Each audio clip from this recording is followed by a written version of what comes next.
Assalamualaikum warahmatullahi wabarakatuh. Saya Muhammad Syafri Zalfiki Ardiansyah dengan NIM 22060102 mewakili dari kelompok 9 yang akan mempresentasikan tentang BOK ke-9 organisasi dan manajemen industri. Definisi manajemen. Manajemen adalah proses perencanaan, pengorganisasian, pengarahan dan pengawasan usaha-usaha para anggota organisasi dan penggunaan sumber daya organisasi lainnya agar mencapai tujuan yang telah ditetapkan. Manajemen adalah sebuah proses yang khas yang terdiri dari tindakan-tindakan merencanakan, mengorganisasikan, menggerakkan dan mengawasi yang dilakukan untuk menentukan serta mencapai sasaran-sasaran yang telah ditetapkan melalui pemanfaatan sumber daya manusia serta sumber-sumber lainnya. Komponen manajemen. People orang merupakan komponen utama dalam manajemen yang meliputi manajer tanda kurung oleh mitra tanda kurung dengan anggota organisasi tanda kurung melalui customer tanda kurung untuk. Ideas atau ide merupakan komponen paling bernilai dalam manajemen yang dipengaruhi oleh ilmu, keterampilan dan seni yang dimiliki manajer serta tata nilai dan budaya organisasi. Resource atau sumber daya merupakan komponen yang diatur, dikoordinasi dan dikendalikan dalam manajemen. Objektif atau tujuan dan sasaran merupakan komponen target yang akan dicapai dalam manajemen. Tingkatan manajemen industri.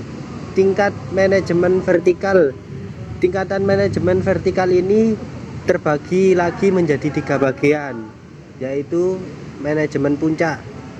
Manajemen puncak ini bisa disebut dengan CEO atau Chief Executive Officer, yang di dalamnya terdiri dari beberapa orang pemimpin. Tugas dan tanggung jawab dari CEO itu sendiri adalah membuat serangkaian kebijakan strategis yang diterapkan dalam jangka waktu panjang.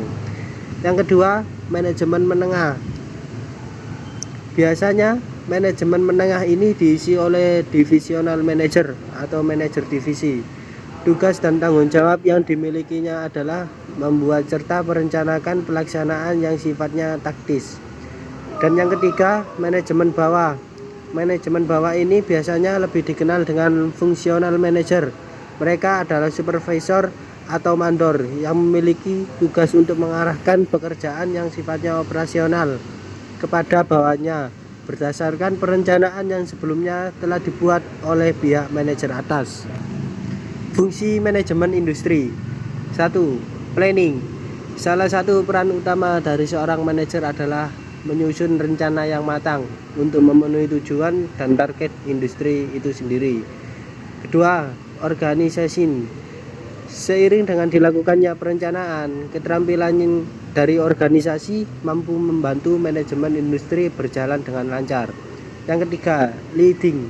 Proses kepemimpinan juga harus bisa dibawa ke arah yang lebih kuat saat ditetapkan agar bisa dikomunikasikan pada proses produk dan juga layanan terbaru atau kebijakan dari internal industri.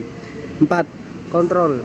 Agar memastikan seluruh fungsi di atas bisa berjalan menuju kesuksesan suatu industri, maka pihak manajer harus mampu memantau performa karyawan, kualitas kerjanya, dan juga efisien proyek yang sedang diselesaikan. Fungsi perencanaan. Merancang rencana yang diperlukan meliputi sumber daya dalam kurung WHO, jadwal, when, lokasi, where, dan metode how untuk mengintegrasikan dan mengkoordinasikan aktivitas atau what. Menetapkan target yang menjadi indikator keberhasilan pencapaian tujuan dan sasaran. Menetapkan tujuan dan sasaran, merumuskan strategi dan taktis untuk mencapai tujuan dan sasaran tersebut. Pendidikan manajemen industri. Seiring perkembangannya, saat ini sudah banyak lembaga pendidikan yang membuka jurusan ilmu manajemen industri. Dalam hal pendidikan manajemen industri memiliki kelebihan tertentu, seperti fokus pada bisnis tertentu dengan memiliki fokus ilmu pada bidang ilmu manajemen industri. Maka seseorang akan memprediksi perkembangan suatu perusahaan serta akan mampu berkontribusi pada masalah logistik pada operasional bisnis. Beberapa jurusan manajemen yang fokus pada bidang ilmu tertentu adalah analitik, konsulting, ilmu komputer, ekonomi, teknik, rekayasa keuangan, sistem informasi manajemen, manufaktur, dan jasa manajemen operasi and supply chain management, metode kuantitatif, statistik, dan ilmu sains. Tujuan, goal atau sasaran, tujuan yang diusahakan untuk dicapai oleh suatu organisasi. Organisasi mempunyai beberapa program atau metode untuk mencapai sasaran yang disebut rencana. Tanpa rencana, organisasi tidak dapat bertindak efektif. Untuk mencapai sasaran, organisasi harus memiliki dan mengalokasikan sumber daya. Semua organisasi tergantung pada organisasi lain untuk sumber daya yang mereka butuhkan. Ya, sekian dari saya. Wassalamualaikum warahmatullahi wabarakatuh.